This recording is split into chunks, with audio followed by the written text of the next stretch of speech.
जरा अपनी मुरलिया बजाना, माखन पड़ेगा खिलाना। जरा अपनी मुरलिया बजाना,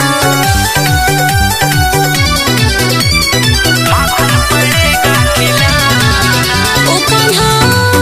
ओ कान्हा जरा अपनी मुरलिया बजाना। ओ कान्हा जरा अपनी मुरलिया बजाना, अपनी मुरलिया बजाना।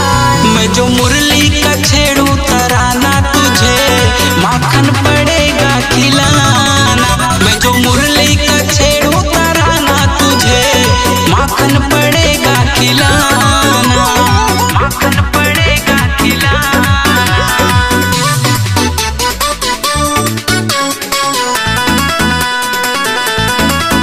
जरा अपनी मुरलिया बजाना, माखन पड़ेगा खिलाना।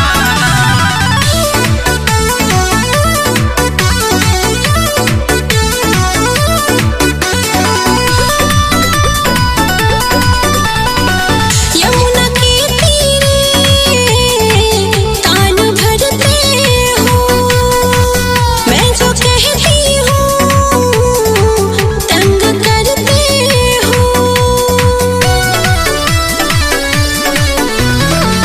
यमुना के तीरे तान भरते हो, मैं जो कहती हूँ तंग करते हो।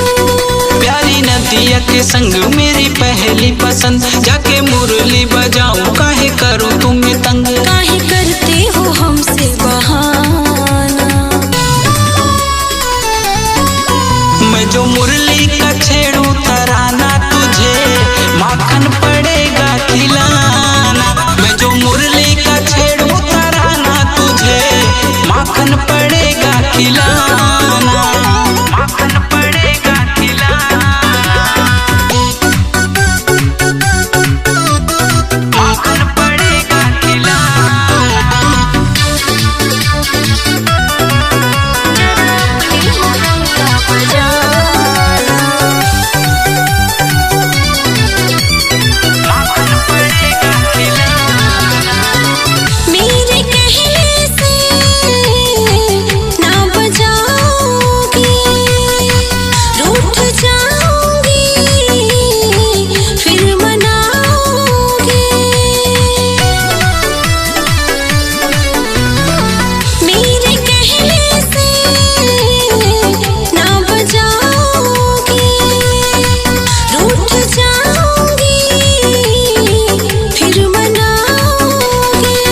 तेरे लिए मेरी राधा मैं बजाऊंगा मुरलिया, पहले करो तुम वादा मुझे कहोगी न छलिया। कभी फिर ना मुझे यूं सताना, मैं जो मुरली का छेड़ू तराना तुझे माखन पड़ेगा खिलाना। मैं जो मुरली का छेड़ू तराना तुझे माखन पड़ेगा खिलाना, माखन